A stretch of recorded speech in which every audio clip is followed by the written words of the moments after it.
Yo, what is up? This is the start to my insane Niseko trip. I saw it was good snow in Niseko this weekend, so I booked a Niseko trip. We're gonna stay in an amazing hotel. See you guys in the plane.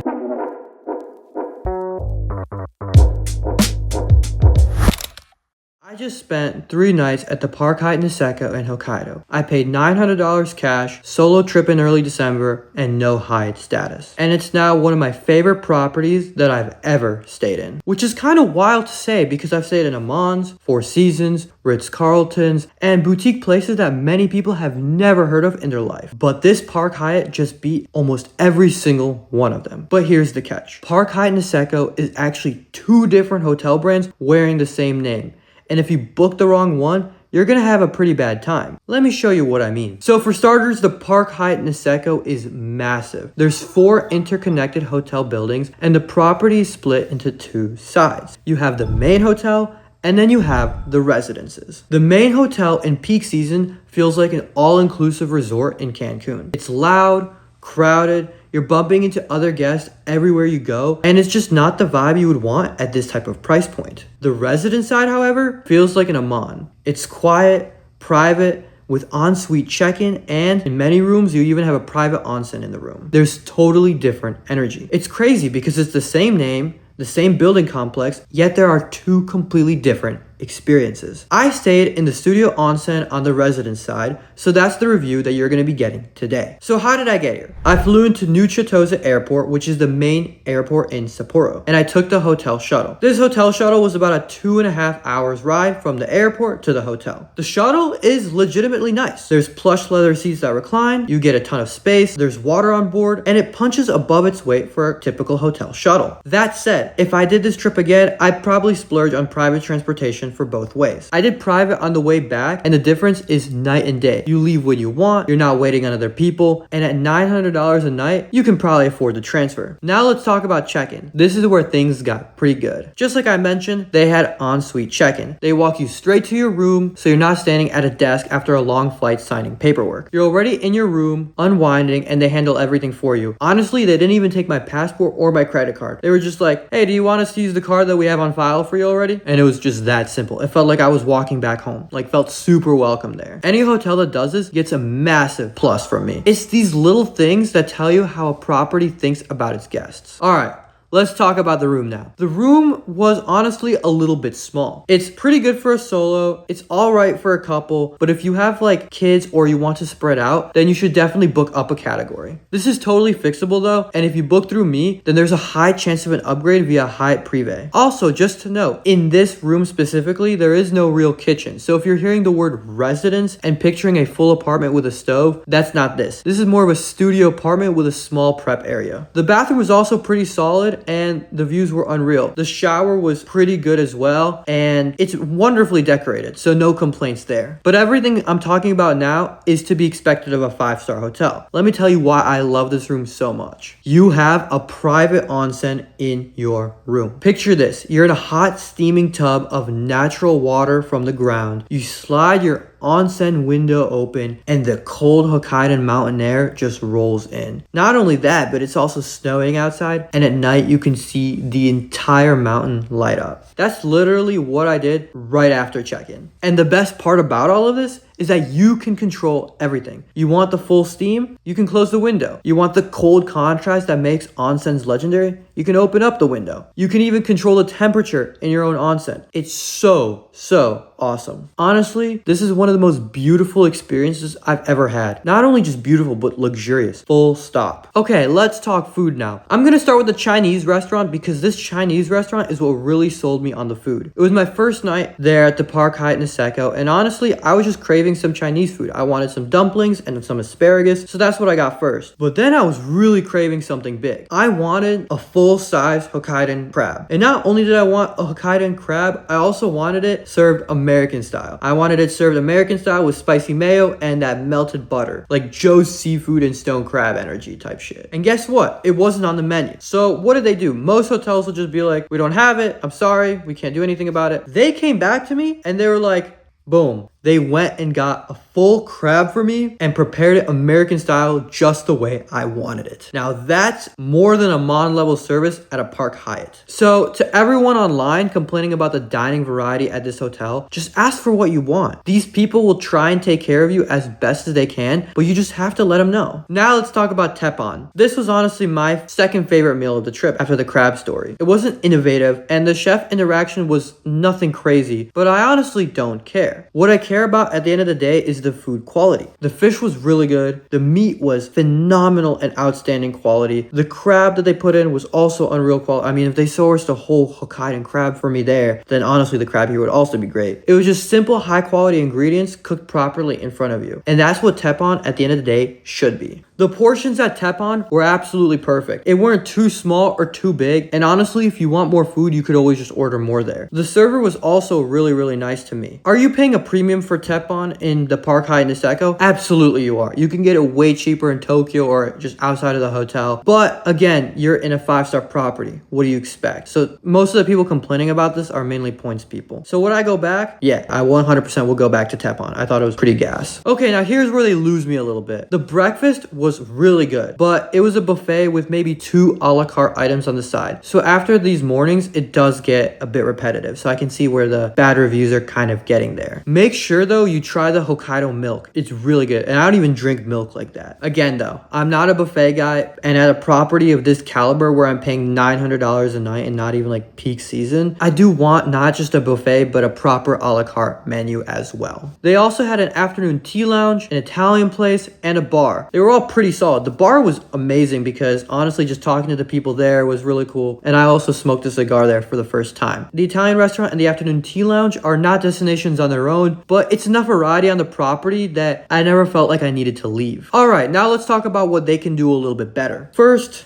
the traditional Japanese service. Traditional Japanese service usually means polite, reserved, but sometimes you have to go on them a little bit to get what you want. If you're used to American or European luxury where the staff reads your mind, you need to be more direct here. When you ask, they'll deliver, but you have to ask. Second, and honestly, this is my biggest gripe about the property, is the lack of a proper pre-arrival email. There's no proper questionnaire, the concierge doesn't really reach out, nothing really of that sort, which is really a problem in peak season because you need to book reservations at least a week in advance. In peak season, it's actually probably more than that, but in the time that I was going to, you needed to book these reservations for the restaurants a week out in advance. I ended up having to go on table check myself and making my own reservations, which at this level is not really acceptable. I should have been able to email the concierge and they should have been able to set everything up for me, but they were like, oh, everything's fully booked, even though there was stuff online, which honestly was just ridiculous, to be honest. A Ritz-Carlton Reserve or an Amman would have a dedicated contact reaching out weeks before I would have landed on the property. Which again, this is why booking through me or an advisor matters, because I would handle all of that pre-arrival stuff for clients so that they wouldn't have to deal with this stuff. Now let's talk about some of the amenities on the property. The first thing I want to talk about is the public onsen. The public onsen is great. The showers are great. The cold plunge is great. I even did some unexpected networking in here, which is a nice bonus. There's a couple problems though. Well, they're not really problems, but when you have your own private onsen in your room, you kind of start to think that they're problems.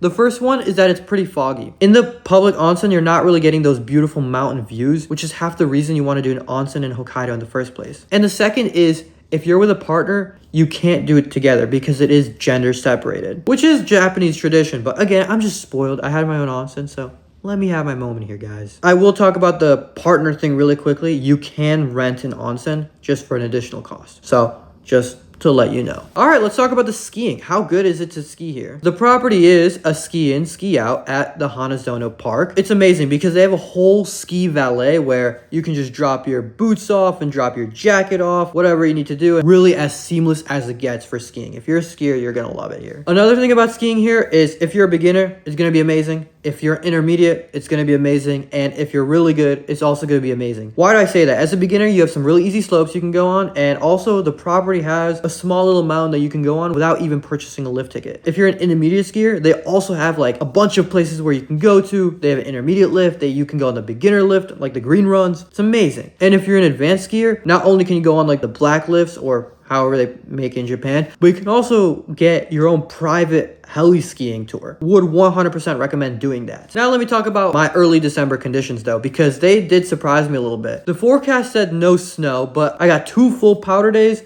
1 clear bluebird day, and a perfect travel day out. Was the peak season Japan snow?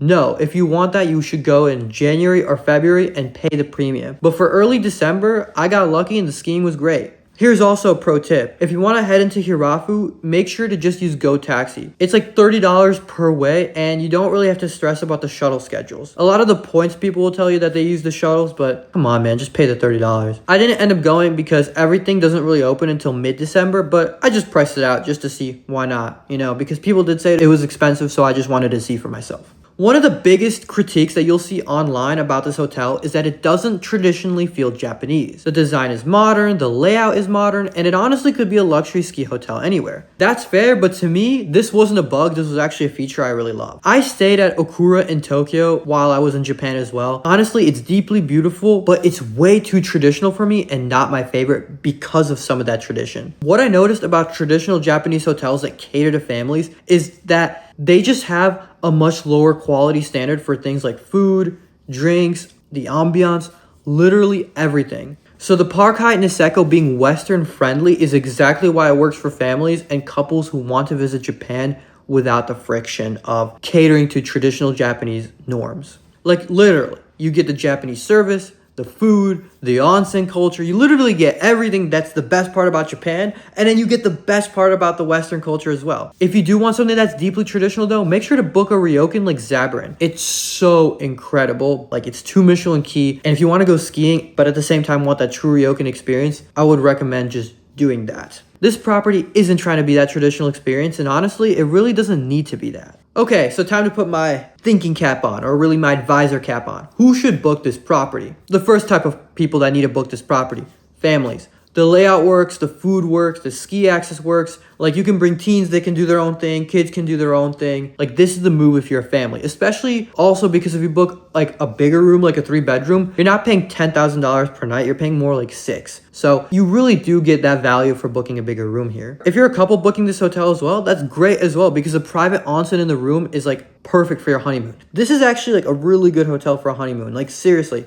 this is a better hotel for a honeymoon than like the Maldives, in my opinion. If you're a solo traveler, only really book this hotel if you ski. I had a great time at this hotel because I was on the mountain all day, but if you're solo and you don't ski, you should honestly skip this hotel because you're gonna see a lot of couples everywhere and a lot of families everywhere, and you're gonna feel pretty alone. I'm not gonna lie. If you're a summer traveler, honestly, I would also recommend booking this hotel. I've had clients go in the summer for rafting and golfing and they absolutely loved it. August in Tokyo and the rest of mainland Japan has brutal heat, and escaping to Hokkaido is a smart play that many tourists miss. If you're a budget traveler, unless you're going in the summer, then no, this property is not for counting your dollars or yen. You will not have a good time here. If you are booking in peak season, make sure you bring a pretty high limit credit card. Like, I'm serious. The rooms will be minimum $2,000 plus, and you'll want the nice restaurants on top. For about a week or 2, you're gonna be spending like $30,000 minimum. So is this my favorite property? Honestly, this might not be my favorite property, but this is one of my favorite properties. I have a private onsen in my room. They literally cater to whatever I want for my food. The ski in, ski out in Hanazono was phenomenal. Ensuite check-in is a detail that I absolutely loved. And the leather seat shuttle from the airport was actually something I enjoyed when I don't like shuttles. I hate buses. This whole thing, honestly, I said it the entire time while I was there, this whole property just feels like a well-oiled machine. It literally works in a way that most luxury properties never will get the chance to even experience, even if they're really good like boutique hotels with only 10 rooms. Is it perfect though? No, it's really not perfect. There's quite a bit of flaws, and the main flaw that I really didn't like was that no pre-arrival email. If I ran the place, I would definitely change that, make sure the pre-arrival email gets sent out, and I would also make sure that the main hotel side gets a little bit quieter in the peak season because the standard rooms are still pretty dang expensive. To tell you the truth here, the 3 nights that I stayed at was really not nearly enough. When I go back, when I go back, I will be staying here for a minimum of at least a week and a half to 2 weeks. Now here's the thing. This is what I do. I know Niseko and I know Japan, and I know these hotels. I know which rooms are worth the upgrade, which aren't, which seasons to book, and which to avoid. If you're planning a trip like this, or really any luxury trip, and if you want someone who's actually been there and can show you the receipts, you should reach out to me. The link's in the description and the link's on screen. I'm not here to sell you the most expensive option or squeeze the most commission out of you. I'm here to make sure you don't overpay for the wrong one. Thank you for watching the Park Hyatt Niseko. See you next time.